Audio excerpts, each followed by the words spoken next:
Hi, children. This is chapter 4 of Matilda the Ghost. There was comparative calm in the Wormwood household for about a week after the superglue episode. The experience had clearly chastened Mr. Wormwood, and he seemed temporarily to have lost his taste for boasting and bullying. Then suddenly he struck again. Perhaps he had had a bad day at the garage and had not sold enough crummy second-hand cars. There are many things that make a man irritable when he arrives home from work in the evening, and a sensible wife will usually notice the storm signals and will leave him alone until he simmers down. When Mr. Wormwood arrived back from the garage that evening, his face was as dark as a thundercloud, and somebody was clearly for the high jump pretty soon. His wife recognised the signs immediately and made herself scarce. Then he strode into the living room. Matilda happened to be curled up in an armchair in the corner, totally absorbed in a book. Mr. Wormwood switched on the television. The screen lit up. The programme blared. Mr. Wormwood glared at Matilda. She hadn't moved. She had somehow trained herself by now to block her ears to the ghastly sound of the dreaded box. She kept right on reading, and for some reason this infuriated the father. Perhaps his anger was intensified because he saw her getting pleasure from something that was beyond his reach. Don't you ever stop reading, he snapped at her. Oh, hello, Daddy, she said pleasantly. Did you have a good day? What is this trash? He said, snatching the book from her hands. It isn't trash, Daddy. It's lovely. It's called The Red Pony. It's by John Steinbeck, an American writer. Why don't you try it? You'll love it. Filth, said Mr. Wormwood said. If it's by an American, it's certain to be filth. That's all they write about. No, Daddy, it's beautiful. Honestly, it is. It's about. I don't want to know what it's about, Mr. Wormwood barked. I'm fed up with your reading anyway. Go and find yourself something useful to do. With frightening suddenness, he now began ripping the pages out of the book in handfuls and throwing them in the waste paper basket. Matilda froze in horror. The father kept going. There seemed little doubt that the man felt some kind of jealousy. How dare she, he seemed to be saying with each rip of a page. How dare she enjoy reading books when he couldn't? How dare she? That's a library book, Matilda cried. It doesn't belong to me. I have to return it to Mrs. Phelps. Then you'll have to buy another one, won't you? The father said, still tearing out pages. You'll have to save your pocket money till there's enough in the kitty to buy a new one for your precious Mrs. Phelps, won't you? With that, he dropped the now empty covers of the book into the basket and marched out of the room, leaving the telly blaring. Most children in Matilda's place would have burst into floods of tears. She didn't do this. She sat there very still and white and thoughtful. She seemed to know that neither crying nor sulking ever got anyone anywhere. The only sensible thing to do when you are attacked is, as Napoleon once said, to counterattack. Matilda's wonderfully subtle mind was already at work devising yet another suitable punishment for the poisonous parent. The plan that was now beginning to hatch in her mind depended, however, upon whether or not Fred Parrot was really as good a talker as Fred made out.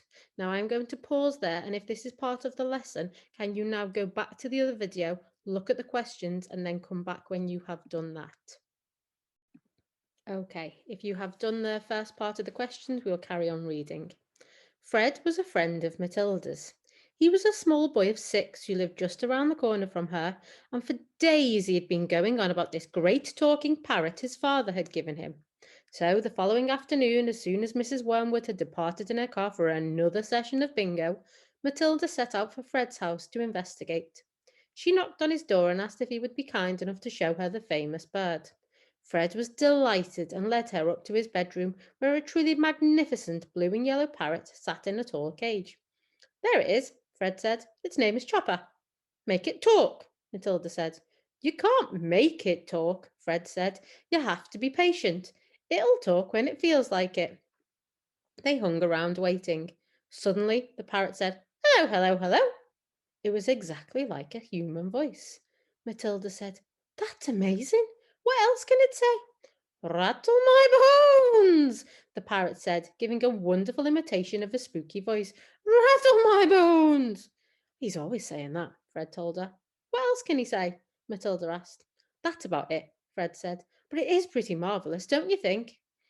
It's fabulous, Matilda said. Will you lend him to me just for one night? No, Fred said. Certainly not. I'll give you all my next week's pocket money, Matilda said. That was different. Fred thought about it for a few seconds. All right then, he said, if you promise to return him tomorrow. Matilda staggered back to her own empty house, carrying the tall cage in both hands. There was a large fireplace in the dining room, and she now set about wedging the cage up the chimney and out of sight. This wasn't so easy, but she managed it in the end. Hello, hello, hello, the bell called down to her. Hello, hello. Shut up, you nut, Matilda said, and she went out to wash the soot off her hands. That evening, while the mother, the father, and the brother and Matilda were having supper as usual in the living room in front of the television, a voice came loud and clear from the dining room across the hall. Hello, hello, hello, it said. Harry, cried the mother, turning white. There's someone in the house. I heard a voice. So did I, the brother said. Matilda jumped up and switched off the telly. Shh, she said. Listen. They all stopped eating and sat there very tense, listening. Hello, hello, hello, came the voice again. There is, cried the brother. It's burglars, hissed the mother. They're in the dining room.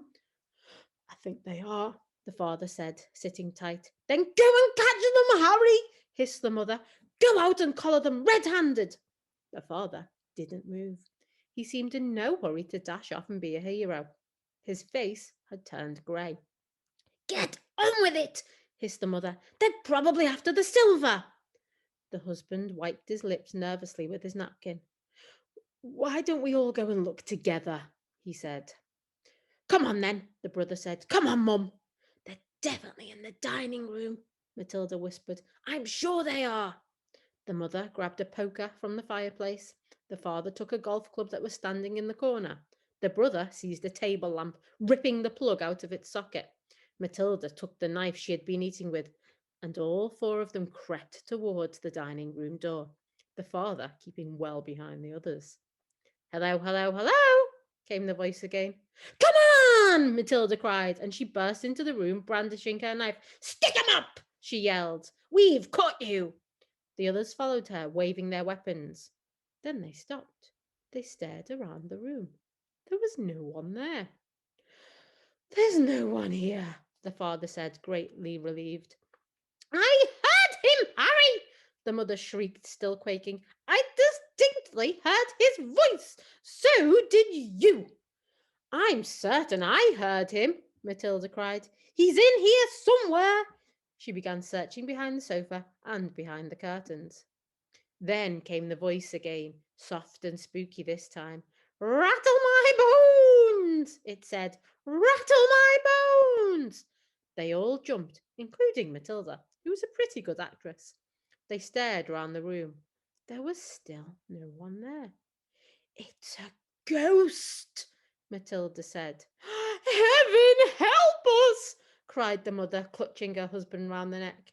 I know it's a ghost, Matilda said. I've heard it here before. This room is haunted. I thought you knew that. Save us! The mother screamed, almost throttling her husband. I'm getting out of here, the father said, greyer than ever now. They all fled, slamming the door behind them. The next afternoon, Matilda managed to get a rather sooty and grumpy parrot down from the chimney and out of the house without being seen. She carried it through the back door and ran with it all the way to Fred's house. Did it behave itself? Fred asked her. Oh, we had a lovely time with it, Matilda said. My parents adored it.